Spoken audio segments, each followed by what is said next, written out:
I wonder what winds you up. I wonder at home what really annoys you. I wonder in your workplace what really frustrates you, makes you angry. And when you experience those things, I wonder what sort of response you have to your irritations at home, to your anger at work, to your annoyances with your friends. Because there's two types of people here, isn't there? There's the exploders. I wonder if there's exploders in here that when you feel angry, when you're irritated, you let it out straight away. All right, your spouse, your kids, your boss, your work colleagues, they don't need to guess whether you're annoyed because you tell them what the issue is and you let it all out. I wonder if there's any exploders here this morning. And then there's the other group, the simmerers. I wonder if there's any simmerers here this morning. All right, when you feel angry, when you feel annoyed, and maybe your spouse will say to you, you know, what's wrong with you? You'll say these words, nothing. I'm fine. And it simmers away. And it comes out in other ways, doesn't it? It leaks out in all sorts of ways. There's all sorts of passive-aggressive stuff that we do. I'm a simmerer. And any other simmerers in the house? Okay, there's a few of us. That's great. And so there's different ways. I wonder what it is that really makes you angry, that winds you up. And I wonder what your response is. Because we're in this new series called Not the Boss of Me. How to, talking about emotions that compete control in our lives and how do we say no to those things. We're talking about anger this week. We'll talk about other emotions as we go through. We'll talk about fear. We'll talk about envy, etc. But the truth is, no one wants anger to be the boss of them, do they? All right? You don't want anger to be the boss of your friends. You know, you don't want your work colleagues to have anger as the boss of them. When anger's the boss, when anger's in control, it's bad news for everybody. It's bad news for you, and it's bad news for anyone who comes within your sphere. And so we're going to think about this morning, how do you take control? How do you say no to anger and the effects it might have? How do you reduce the impact? And I want to give you this morning 2 very practical steps of what you could do. So hopefully by the end of this morning, you'll know the 2 things that you can do if you want to be in control of anger rather than the other way round. And what I'm not going to do is talk about dealing with the symptoms of anger. There's loads of advice about that on the internet. You can Google. It'll tell you how to deal with the symptoms of anger. It'll tell you to count to 10. It'll tell you to deep breaths. And some of that stuff's really helpful in the moment. But what we are going to do this morning is we're going to deal with the root cause. All right? Which, on the one hand, is good news because it means it's going to bring deeper, lasting change.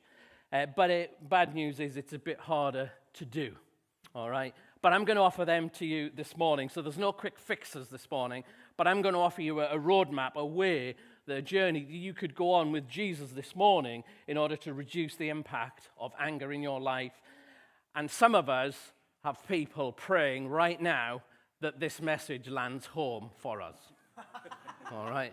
But I want to encourage you not to apply the message to the person next to you, but maybe to receive what God is saying to you this morning. Okay, so let's dive in. And we're going to get these 2 steps from the brother of Jesus. A guy called James wrote a really wise book in the 1st century, and the letter was called James. And we're going to pick up from chapter 4 a couple of things that he said. And here we go. They're on the screen. James chapter 4, verse 1. And he says this. What's causing the quarrels and conflicts among you? Don't they come from the evil desires at war within you? You want what you don't have, so you scheme and kill to get it. What's causing the quarrels and the conflict among you?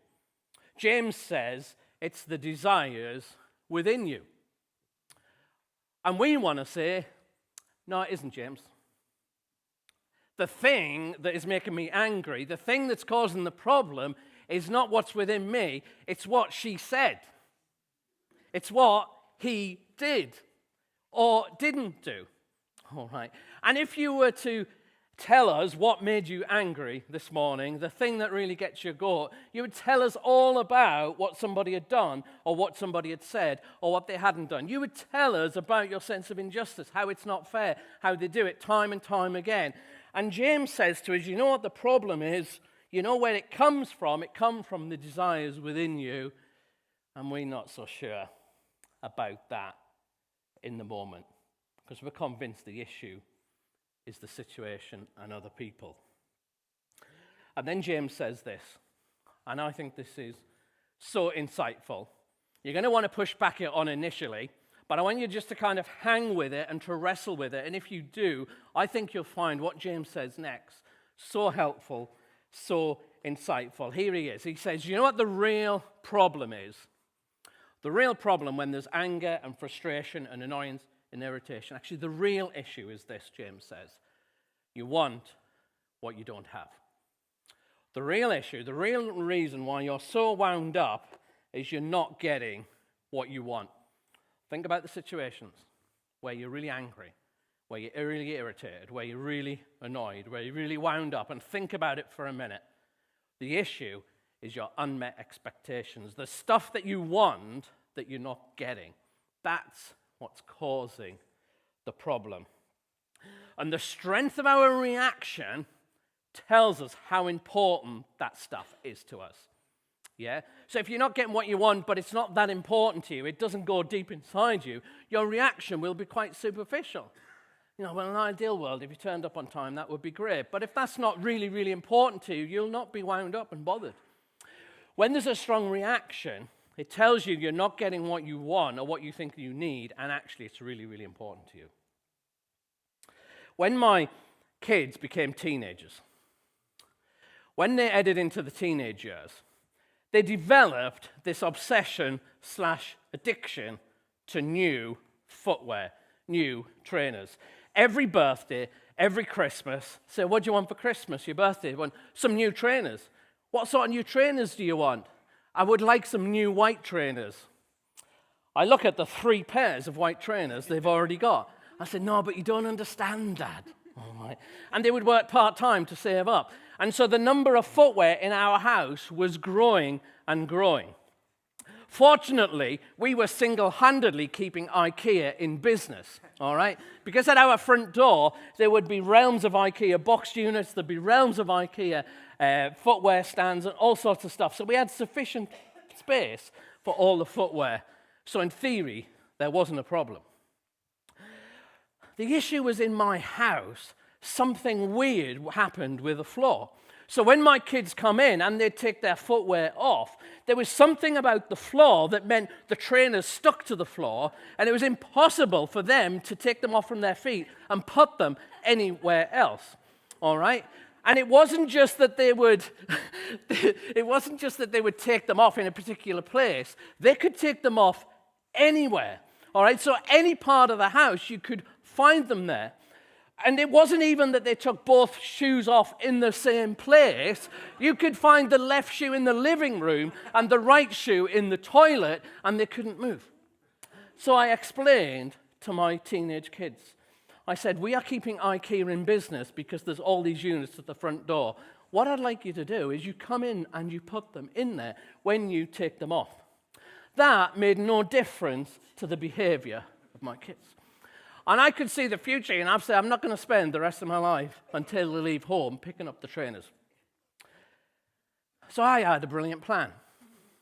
And for those of you who are parents or are about to become parents, you're going to listen to this and think, this is a brilliant plan. I'm going to get his number, and I'm going to make him our personal parenting coach, all right, as I tell you about this plan. So I decided I'm not going to be the one to suffer the cost and the consequence of this. So I said to my kids, if you don't put your shoes, your trainers away, then what I'm going to do is I'm going to clean them up and put it into one of the many boxes we have at the front room. I'm not going to waste my time making sure it's in the right box. I'm not going to make my time getting the left trainer and the right trainer and put them together in the same box. I'm just going to get rid of them so that it's a clear house. All right, then it's your job to find them and deal with them unless you don't put them away. In my head, my brilliant plan, what was going to happen is this. My kids were going to think, well, that'll be a bit of a pain if we can't find our trainers. I know what we're going to do. When we take our trainers off, we're going to pick them up and we're going to put them away in the right drawer. I thought that was the plan. Anybody think that my brilliant plan worked? It made it didn't make no difference. It made things worse, all right? Because what happened, you won't be able to believe this, all right? What happened was my kids would take their shoes off and not change their behavior at all. When the next day they couldn't find the trainers, whose fault was it that they couldn't find the trainers? It was my fault, all right? So not only were I angry at them for not moving the trainers, now they were angry at me for moving and, in quotes, hiding their trainers, all right? And so the level of conflict was going up in our house. My brilliant plan wasn't working. And then the day arrived that was to become infamous in our house. A day that my kids will tell the story about to this day. The day began really well. Everything was going right in my life. The house was really quiet. Everything was good with the world, and I was heading up the stairs. I got to the top of the stairs, and I looked ahead at the top of our landing, which was our spare bedroom. Now, we have a spare bedroom that we were renting out to Airbnb at the time. And the rule with the spare bedroom is people could book to stay at any point. So what we're going to do is always keep that room ready for guests. I don't want to be at work and I get a message, someone's arriving at 5 o'clock and I've got to rush home, tidy and clean. So let's just keep it always tidy. It's always out of bounds. Whenever a guest has been, we'll wash the sheets, we'll put them on, and it's always clear. So if anybody comes at any point, it's always ready. That is a great way to run a house, is it not? I get to the top of the stairs, and I look at the spare bedroom door, and I think I haven't put my head in there for a few days, and for some reason I decide to walk and have a little look just to check everything is all right. And I open the door, and on the floor is 2 trainers, all right, in different parts. They weren't together. One was over there and one was over there. Some reason, my son had come in the house and decided, I know, I will go into the spare bedroom in order to take my shoes off, and then I'll leave them there. I mean, does anybody understand teenagers and their behavior? Honestly, right? And I saw them there. And I just saw red, all right?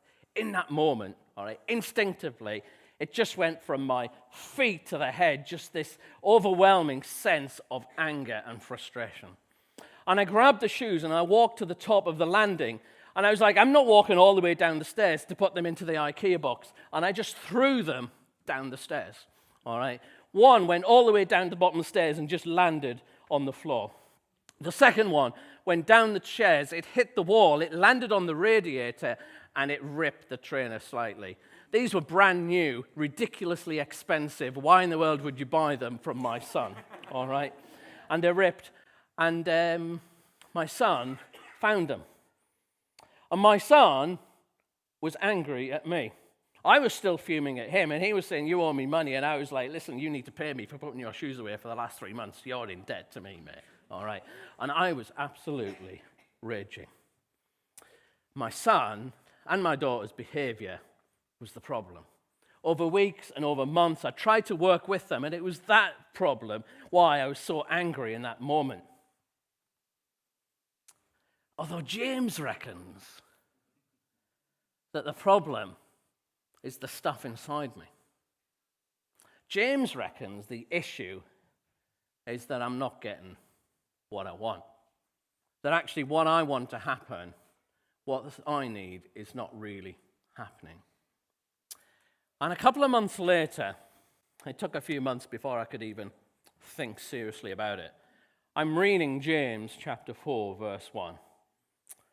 The reason there's conflict, the reason there's issues, the reason you're so angry. Because let's be honest, it's not a realistic action, is it, to get so angry that you destroy some property because there's some shoes on the floor. You know what I mean? That's not a reasonable response. I don't want to be a dad who ruins his property if it's lying on the floor. I don't want to be that sort of person. But what's the real issue? James says it's because you're not getting what you want. And as I reflected, and I'm thinking, what is it that I wanted? What was it I was not getting that provoked such a strong reaction? And as I pondered months later, you know what I wasn't getting? I wasn't getting respect. You know, that was the thing that really wound me up. You know, and it wasn't a logical thing, but it was a reaction that I felt my kids were saying, we just don't care about you. We're just not interested. And something that's really, really important to me is that my kids love me and that they care for me and that they respect me. And in that moment, the thing that I wasn't getting, the thing that I really needed, the message that I was receiving, not necessarily the message that was given, but the message I was receiving was we just don't care. When you're angry, it's because you're not getting what you want. And if there's a strong reaction, it means that it's hitting something quite deep within you. And the first step to reducing anger and kind of dealing with it in your life is to do this, is to admit that you're not getting what you want. That's what James says. We might want to say we're not getting what we really need.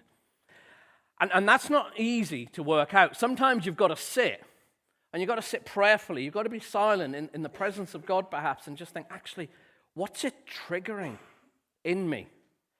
Is it that I just feel that I need to be in control of my life? Is it that I just don't feel safe? Is it that my reputation at work is my identity, and if I don't get that, it's touching something really deep in it? Is it that I really think that my kids should honor me and respect me and love me and care for me, and any behavior that suggests that's not, it really touches something deep within us? And it's probably different things for each of us. But the starting is to just be still and to kind of listen inside whenever those strong reactions that lead to us being out of control in the things we say is, it's actually, what is it I really need that I'm not getting here? What's the unmet expectation here that I feel, and why do I feel so strongly about it? What is it inside? Because here's the thing, anger's not a sin. Anger's just a reaction. It's just an emotion. It's not a sin. It can lead to sin, and often does, because it can be so strong. It leads us to damage people with our actions and words. But the initial reaction, that's not a sin. And all emotions we're going to talk about, they're not sins to feel them in the moment. They're indicators. They're not sins, they're indicators. And when you feel something strongly, it's an indicator of something inside. And what you should do to indicate is to read the signs and to listen. And because they're so powerful, they can easily lead us into damaging behavior for ourselves and other people. But they're not wrong in themselves. They're indicators that we need to listen to. And if we don't listen to them, they will lead us to dark, dark places. You know, sometimes anger is even a good thing, isn't it? To be angry about an injustice, about something that's not fair, and to do something about it, that can even be good in it itself. So step one is to listen and work out, actually, what is it inside me that I'm not getting that I really need?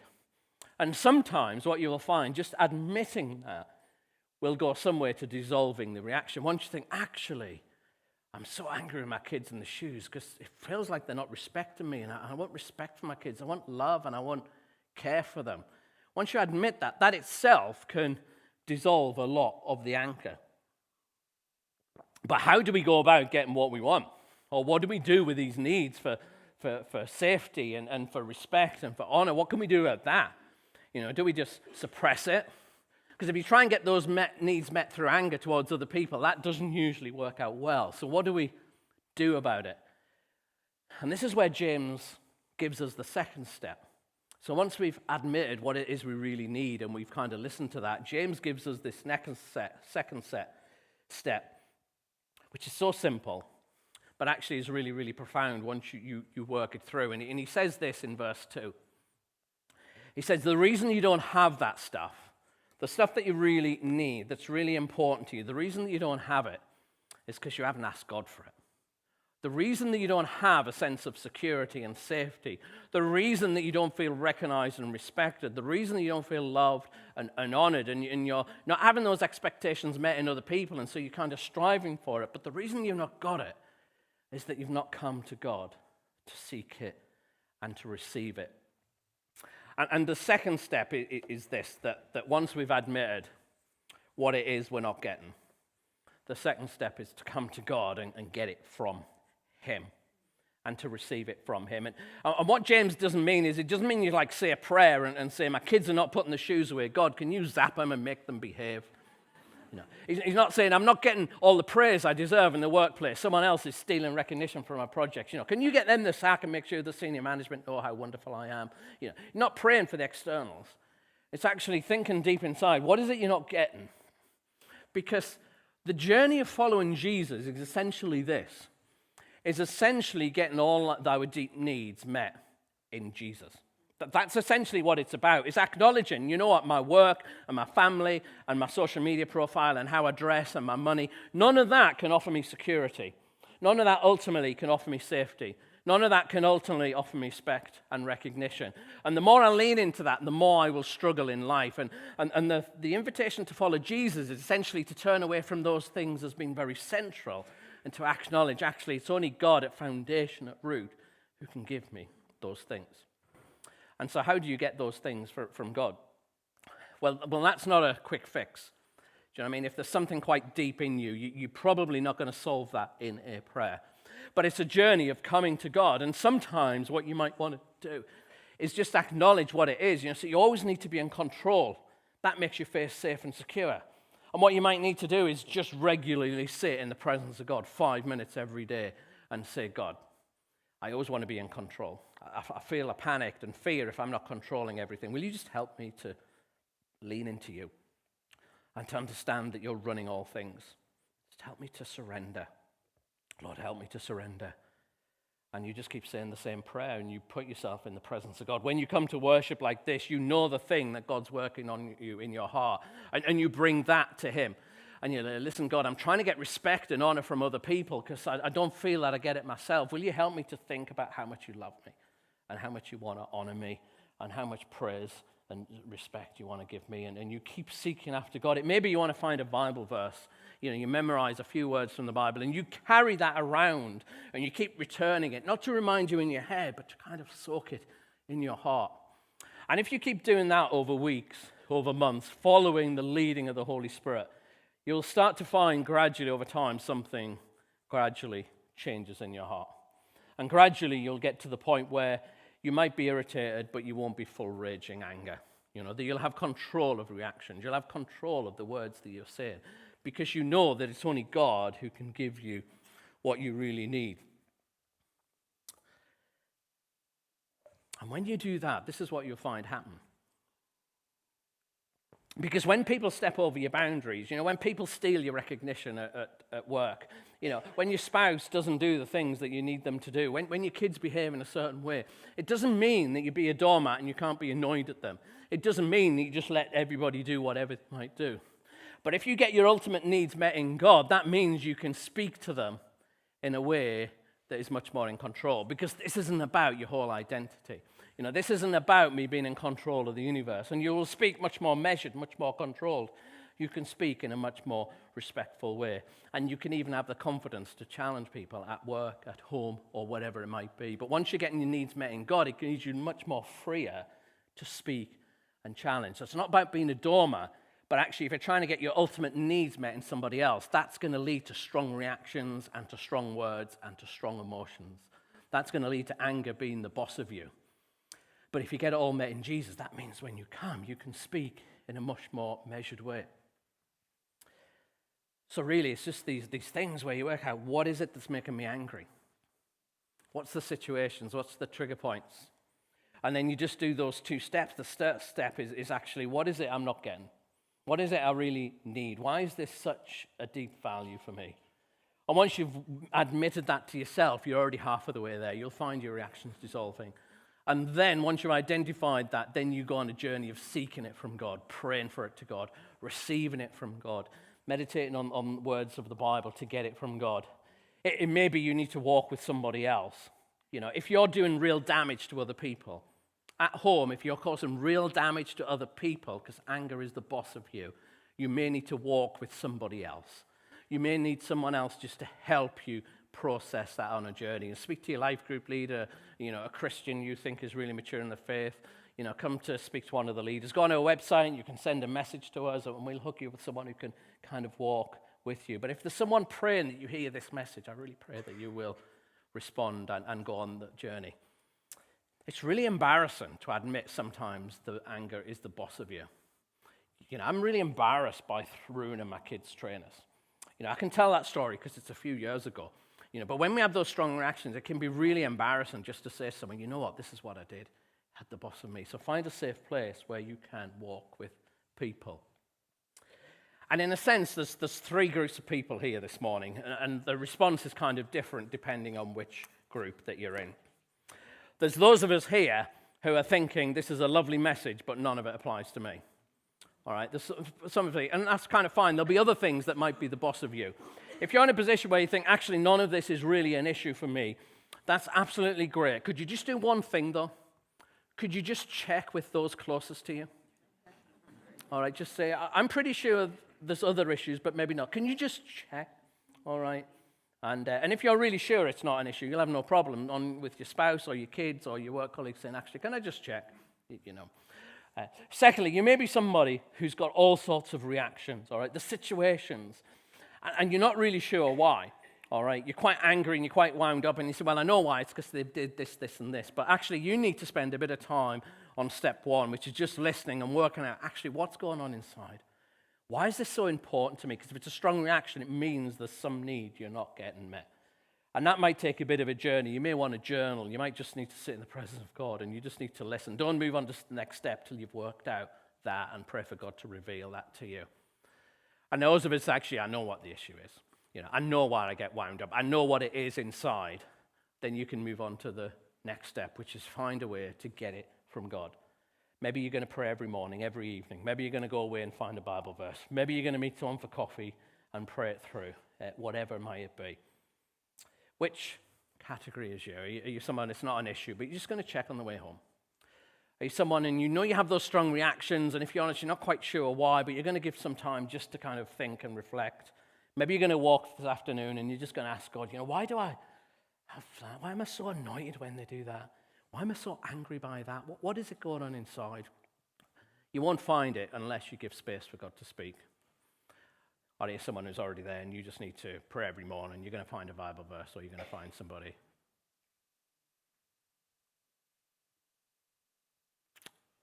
Let's just shut our eyes a minute, shall we?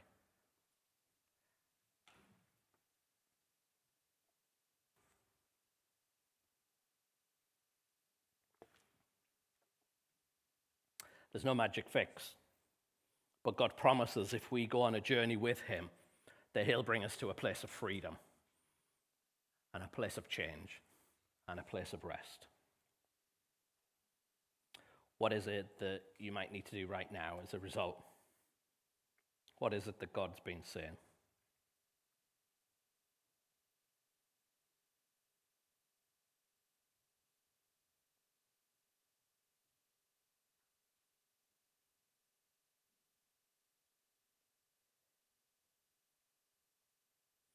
Father, I thank you that you are so gentle with us, that you scoop us up in your arms and you say, come on, we're going to go on a journey. I'm going to bring change and transformation.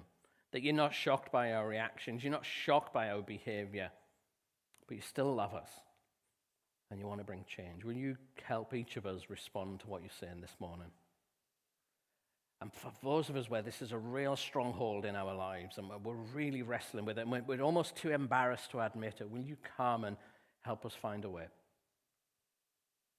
Give us the courage and confidence to trust you and to trust your leading.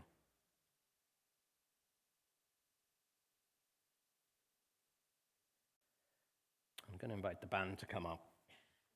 And the band is going to come up and lead us in a song. And just as they do that, maybe you just want to continue to pray and respond.